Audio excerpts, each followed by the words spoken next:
Halo friend, kali ini Paimin akan membawakan alur film tentang Ani-Ani yang tak puas dengan sugar daddy-nya. Langsung aja ke alur film.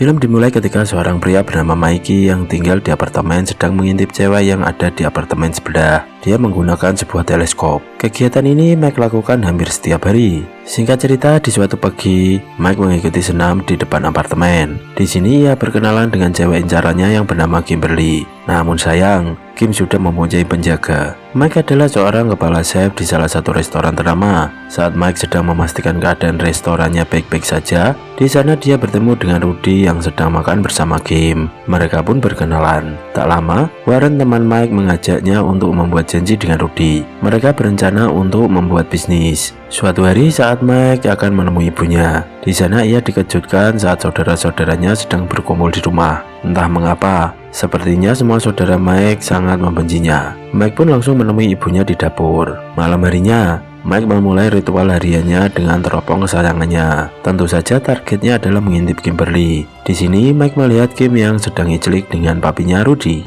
Pagi hari di apartemen Kim, Rudy menimbang berat badannya, dan tentu saja berat badannya nambah. Kim dengan perhatiannya meminta Rudy untuk diet agar dia sehat. Di suatu momen, Mike melihat Kimberly yang baru saja pulang shopping dengan teman-temannya. Mike yang masih menyembunyikan identitasnya sebagai pengagum rahasia Kim pun hanya bisa memandanginya dari jauh. Bahkan, semua kegiatan Kim terus diawasi oleh Mike. Di apartemen, Kimberly sedang membersihkan lampu di meja makan. Tanpa ia ketahui, tubuhnya yang semplehot dilihat teknisi yang saat itu sedang memperbaiki mesin cuci. Namun sial, Rudy tiba-tiba pulang dan langsung membukum teknisi itu dari belakang. Kim yang tidak tahu apa-apa juga disemprot oleh Rudy. Namun pada akhirnya Rudy menyesal karena telah berbuat kasar. Singkat cerita, saat Kimberly dan Rudy menghadiri acara pesta ulang tahun ibu Kim, ibunya terlihat sangat senang saat melihat anaknya datang dengan mobil mewah. Di sana, sang ibu pun menyuruh Kim untuk segera menerima pinangan si Rudy. Ternyata Rudy ini adalah duda kaya. Hari pertemuan yang dijanjikan Rudy dan Mike pun tiba. Di tengah-tengah perbincangan, tiba-tiba Kim datang. Di sana, Mike tak bisa memalingkan pandangannya dari Kim. Sampai-sampai ia menjatuhkan gelas yang membuat celananya jadi basah.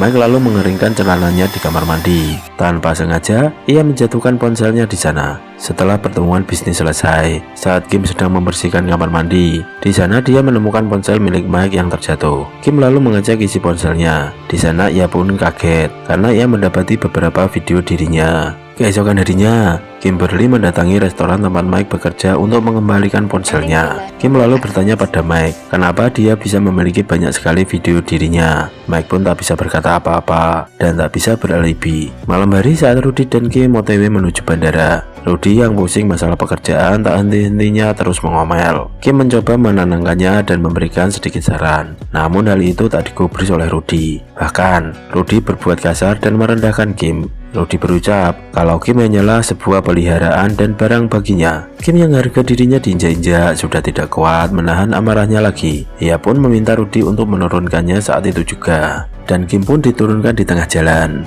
Untuk mengobati hatinya yang luka, Kim pergi menemui Mike di apartemennya. Tanpa basa-basi, Kim langsung mengajak Mike untuk kimpoy. Mendapat rezeki nomplok, Mike pun melayani Kim sampai 2 ronde. Semakin hari mereka semakin dekat, dan mereka selalu menyempatkan waktu untuk adu mekanik tak kenal tempat dan waktu.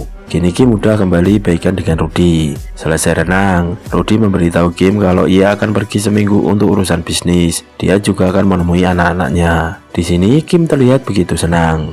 Waktu emas itu pun dimanfaatkan Kim dan Mike. Mereka pergi ke sebuah gunung untuk healing dan memadu kasih. Tanpa mereka sadari, saat mereka menikmati keindahan alam, rupanya ada seseorang yang mengambil gambar mereka berdua. Malam harinya mereka camping dan incelik tentunya. Suatu hari Kim membawa Mike ke rumahnya. Ia berniat untuk mengenalkan Mike pada sang ibu. Terlihat ibunya tak suka dengan kedatangan Mike. Si ibu justru menasihati Kim untuk menjaga baik-baik hubungannya dengan Rudy, karena dia tak ingin hubungan Kim dan Rudy memburuk, dan ia tak ingin kembali hidup susah. Setelah diceramai ibunya, Kimberly pun mengungkapkan keluh kesahnya pada Mike. Ia bilang kalau tak ingin meneruskan hubungan terlarang ini. Kim tidak mau kalau hanya gara-gara dia, keluarganya jadi hidup menderita. Mendengar semua kenyataan itu, membuat Mike tak terima. Dia tak ingin merelakan wanita yang ia cintai harus terpaksa menjalani hidup hanya karena kekayaan Rudy. Kim yang juga mencintai Mike hanya bisa menangis. Untuk menenangkan suasana hati Kim, Mike mengajak Kim untuk ke Oyo, tentu saja untuk Kim Poi. Saat Kim hendak pulang dari Oyo,